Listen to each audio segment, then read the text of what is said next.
The execution plan is always about the do's, but sometimes the don'ts tell you a bigger picture. In fact, sometimes you don't want to get into trouble. You want to stay away from trouble.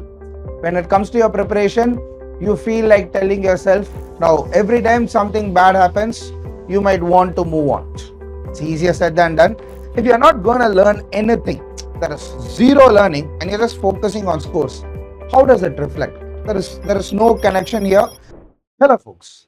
Every time we talk about preparing for something, not just CAT, but with respect to anything, you are preparing for a game, you are preparing for an exam, you are preparing to do anything in life, we always talk about how to do this, what should be done, at what instance this should be executed. The execution plan is always about the do's, but sometimes the don'ts tell you a bigger picture.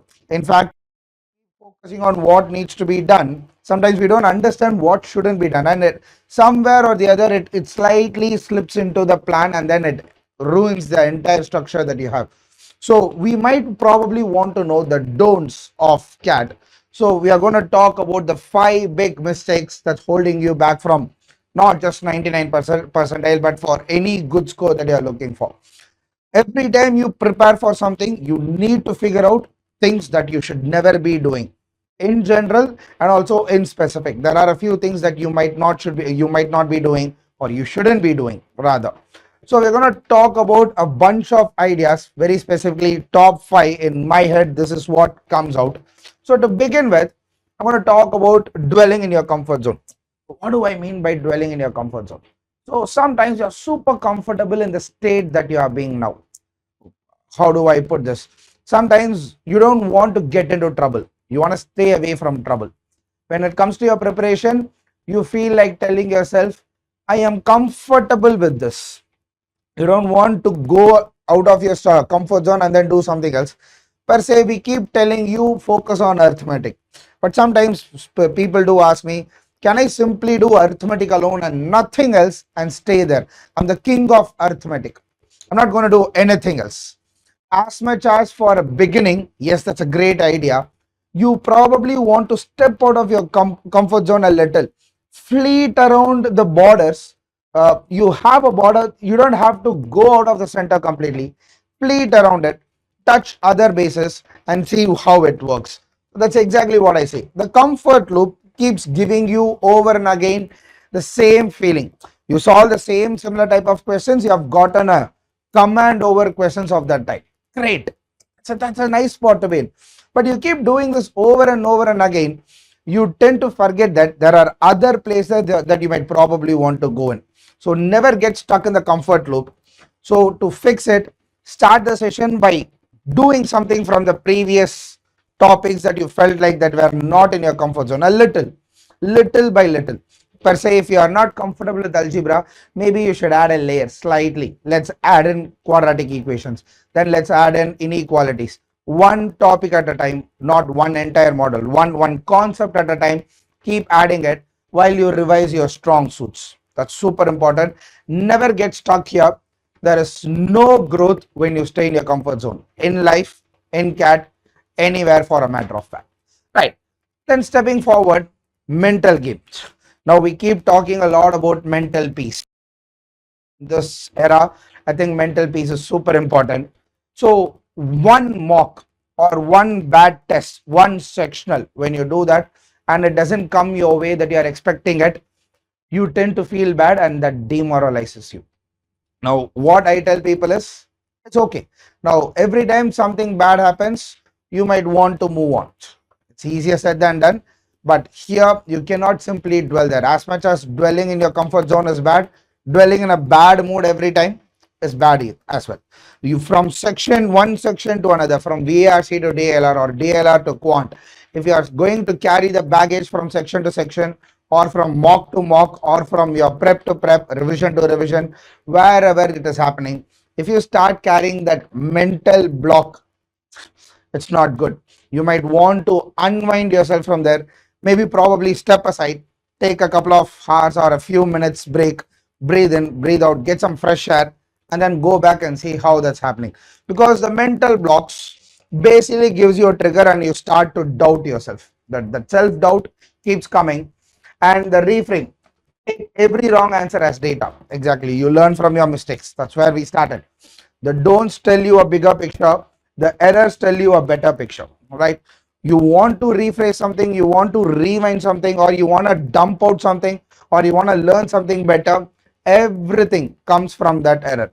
We know we are no saint, we are not perfect. There are some gaps every now and then between every mocks, from mock 1 to mock 2. There is some learning gap that you have. You learn that from first, you understand where the gap is, you go fix that in second. You feel like you have fixed it. Come mock 3, you're going to feel like, okay, I still have a little more to fill. So you go there, fill that gap. That's why mock taking is important. Every mock is a chance for you to fill that gap. And then build a pre-section reset ritual. Oh, this varies from person to person. Now, sometimes I take a break between a couple of sections. When I take a mock, if I do between two mocks, I take quite some time between two sections to gap. So usually VRC doesn't go well for me. DLR and quant is where I probably feel that I'm comfortable with. But sometimes the section puts me down. When I come to DLR, the first few moments, like 45 to a minute, 45 seconds to a minute, I think about what I'm supposed to do for the next 39 minutes or so. That break makes me feel better. Then between two sets, I take a minute break. Of course, this is tricky. This doesn't work for everyone, but this is my ritual. You might want to probably come up with something. Now, if you finish a section ahead of time, simply don't worry about what happened. Don't rush till the last second checking for every answer. Take a few seconds pause before the next session starts. So when you do that, you are giving yourself some time to breathe and then to understand, okay, that's done. Now let's focus on the future. So the gaps are sometimes is something that I recommend that are necessary. It might be different with you. You might want to come up with something that works for you. Between two mocks, after a mock, you see the score and then you analyze, and there is a phase that you don't want to deal with it at all. Take a few, relax yourself, and then go hit the next mock the next day. Never have 2 days consecutive mocks. Never recommended. That's exhausting. So whatever ritual that you're following, ensure that makes you feel better. That makes you not worry about what has happened. That clears the block in your head to go forward. Moving forward, chasing scores instead of learning. Now, sometimes people keep worrying about the percentile here. They keep asking, okay, what is my percentile? Think about this. If you're not going to learn anything, there is zero learning, and you're just focusing on scores, how does it reflect? There is no connection here. There is nothing that goes in a straight line. So mock percentiles is just like, imagine that you are driving a car. It's your rear view mirror. Now, if you mirror through the time, I don't think you will be able to drive, right? So you have to look through the front mirror and then look forward. Use the rear mirror as a support enhancement. Yes, your previous mock scores help you in a way or two, undoubtedly, but that alone does not decide how you are going to do now. Every mock that you have taken as a past is in the past. Every mock that you are going to do now is the future, and that is more important than what has happened. You take inputs from the previous mock, applied in the next. You don't sit there, you don't dwell about it. You do not keep thinking about, okay, my mock scores has dipped by 20 marks. Last mock I got 74. This mock it's only 54. I'm not doing well. Where am I going wrong? There is always ups and downs. It's a graph. It is never straight. Sometimes it plateaus between like 72 to 70 and then 70 to 65. There is a tolerance of 7 to probably, where between the highest and the lowest, there is always a 10-mark gap, which is fine. Sometimes it gets 20, which is okay. Maybe that mock was bad. Maybe you weren't prepared enough. Maybe your mindset was not good enough to take the mock. Taking mock in the first place itself is, need to set your time. Your mind has to align with it. In the right time, in the right place, that also needs to fall in place.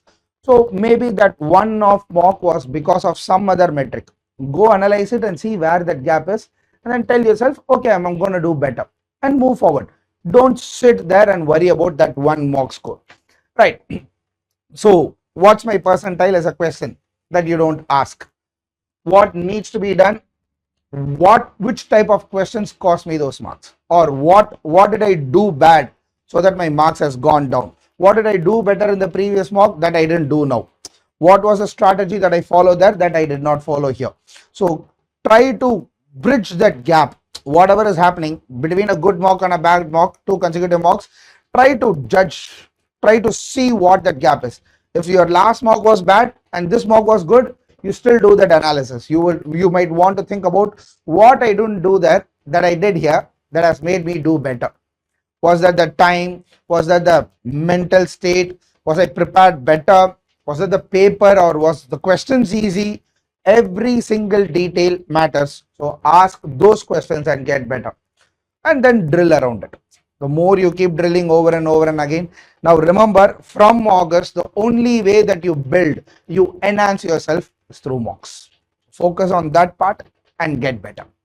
And moving forward, now this is very interesting. Sometimes I've heard I sit and prepare for 10 hours. I sit and prepare for 6 hours at a stretch. Weekends, I probably spend my entire day preparing for 3 sections now. Sometimes even in reality, we mistake hard work for smart work. Sometimes smart work for hard work. Now, understand that if you're going to spend 10 hours and you are learning nothing, or if it is just 10 hours that you're focused on, your mind says, hey, my 10 hours, I spent 10 hours yesterday. I've been preparing 6-8 hours every day. My quantity of preparation is big. Now think about this. If you're going to run, if you're running in a marathon, that makes sense. Marathon, that makes sense. You have to run some 42 kilometers, it's okay. But imagine you're running nowhere. You don't know where your destination is. You're simply running. You're running on and on and on and on and on. What is the purpose? If you're going to do 10 hours, if you're going to solve 100 questions, 200 questions a day, and without any smart application, not understanding anything, you're simply just giving some cardio work to your pen and your hands, right? You don't want that. Your eyes are going to blast. You're going to get a fatigue. Now that's serious. Now I would say some 3 hours of dedicated preparation outperforms 10 hours of drill over and again. You're just going to do the same thing again without any direction, without any clue. I would say your 3 hours of dedicated and committed preparation outperforms that. So focus on what to learn and how to learn rather than how much time you are spending on that. Right. Volume without reflection reinforces bad habits, obviously. Right. Smart review. Every session needs to have a review. Every mock needs to have an analysis. After a session of learning, you summarize every idea. You think about what has been done. Take notes, take stock, keep that as the index of that particular day. Keep a momentum, keep a notebook of what all has been done, so that when you go back, you will understand what gaps needs to be filled. So that review part needs to be there. Fix that. And then better approaches, develop question selection instincts. Now this is a mock strategy. So when you keep taking mocks, you might want to think about what type of questions do I want to attempt, what type of questions I shouldn't even be looking at. Now is the time to think about dumping topics, dumping questions, modules, whatever it is. From now, you start building an idea around it. As much as I say dump questions and dump topics, I still have a slight personal recommendation that never dump any topic to the zero. Don't say geometry is never my cup of tea. I will not of geometry. Bad strategy to me, at least to me. We might have difference of opinions here, but I always tell that one topic that you are super prepared and that gives you one pain in the neck question, and then there is another not perform at all is giving you an utter basic question. Imagine this, you lost that, you could have gotten this. There are years, there are slots where a dead beat easy question from topics that people mostly dump has been there. Talk about modern math, geometry, number theory. I've gotten some beautiful questions that could have been solved in like 30-40 seconds. What you learn as a basic question in a class or in the beginning of the topic would be a question on the paper. So at least get the basics of every topic to a certain extent. You should be a king of one domain, and then try adding some layers to other modules and try being a jack of all these trades. Don't do jack of all trades. 5 modules, 40%. No, don't do that. Arithmetic, 1 module, 80 to 90%. Others, 30%. It's good. Rather than doing all 40%, one needs to be on top, others, which is okay.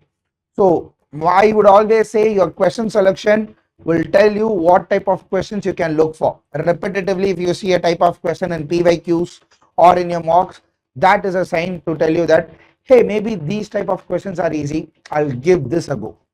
Right. And then moving forward, waiting to feel ready.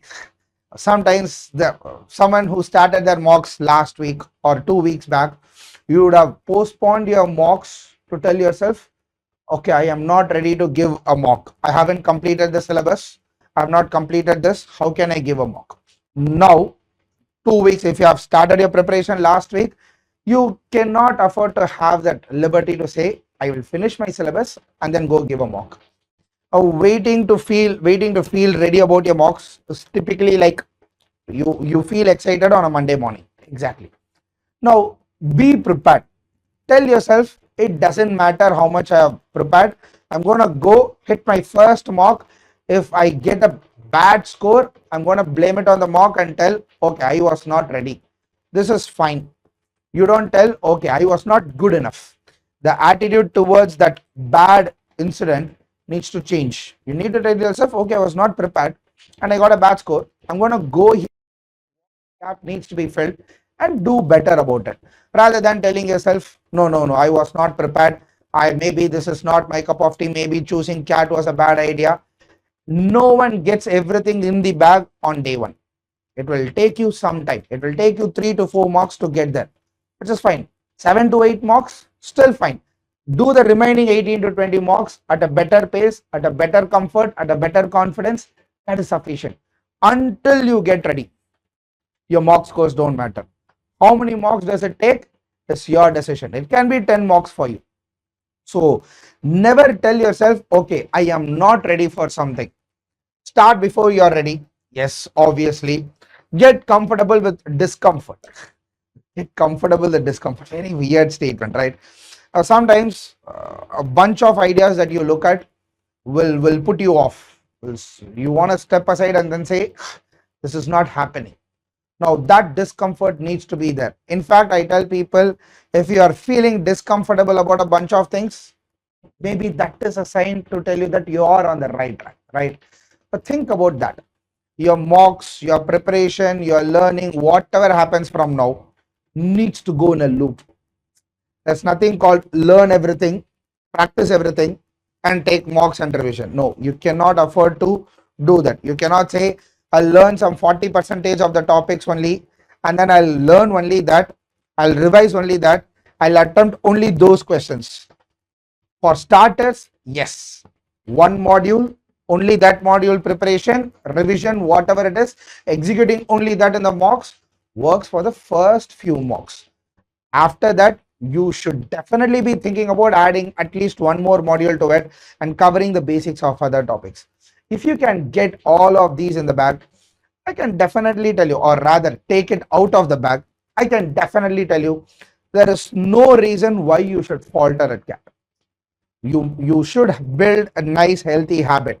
Sleep early, wake up early, eat early, and have a nice physical activity. Go out, work out, play sports, do something. If you are not feeling good, maybe take a break, do something that keeps you warm. Probably listen to music, or if you are into art, do that. Play some instruments. Avoid doom scrolling. Obviously, we quickly pick up our phones and then we keep looking at reels, and it doesn't really happen. Now, if you are a fan of something, you could probably watch something every now and then. Now that House of the Dragons is also done by the time we speak. Now, you don't, right? Sometimes we feel bad about something. We pick a bag of chips, we watch something, and we start binge watching, and you will never realize that the time has elapsed. So avoid your time with phones, scrolling, social media, whatever it is. Reduce your time. Focus more time on good habits: sleeping, eating, working out, physical activity, spending time in some good air, listening to music, whatever makes you feel good, do that. And reward yourself every now and then. Now, in bursts, when you do a long drill, now like a cheat day. Now, if you have spent 3-4 days dedicatedly preparing, you deserve to have a couple of hours for yourself. So reward yourself. Reward yourself with something that you like to eat, be it junk. I recommend not, but then you need a reward. That's a cheat day, the cheat few hours. Do something that will keep you occupied and engaged. Even in those times, try to read something. Take a book, read, build that habit. Also helps you with VRC, right? If you can do this in a regular way, I don't really see a reason why this should falter. If everything's said and done here, this is the best possible don'ts that you have on your back. Follow them, do better. Best wishes.